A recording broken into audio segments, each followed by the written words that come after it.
Welcome to my podcast, Learn Multi-Language with Eureka.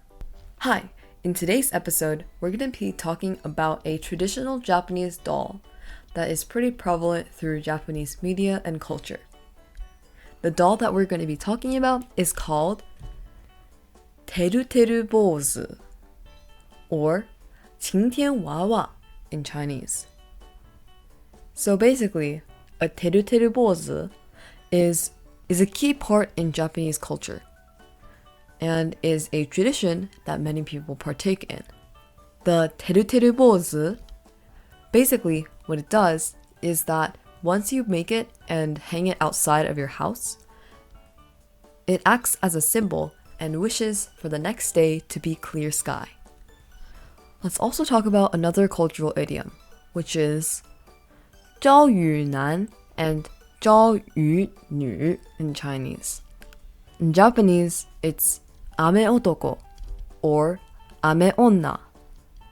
So, usually in a classroom setting, there is a designated 雨男 or 雨女.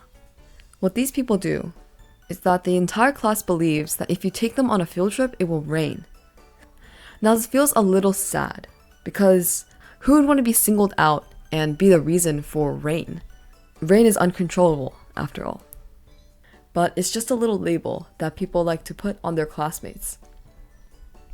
So lastly, we have TeruTeru BouZu and 晴天娃娃. So now, we see this TeruTeru BouZu appear in a lot of media. For example, Ikkyu-san. Ikkyu-san has a lot of instances of TeruTeru BouZu because they want the next day to be clear. I actually watched Ikkyu-san a lot when I was little. My parents loved it and I do too. I'm sure some of you know somebody who has watched Ikkyu-san because in a lot of middle-aged people in Japan or China, this show was actually pretty popular back in their day. I recommend you go watch it because you can also listen to it in Chinese if you don't understand something in Japanese. Or you can just listen to it in Chinese and then listen to the Japanese version if you want. That way, you can not only learn about the Japanese language, but also its culture. The picture on the bottom depicts a modern image of a TeruTeru BouZu in Japan.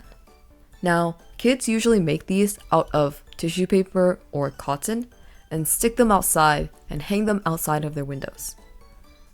Another funny thing is that when you do want the next day to rain, you actually put it upside down. Now that's a really fun fact. Thanks for listening to today's episode. Hope to see you in the next one. Find me on Spotify, Apple Music, YouTube, and on my website. Thanks for listening.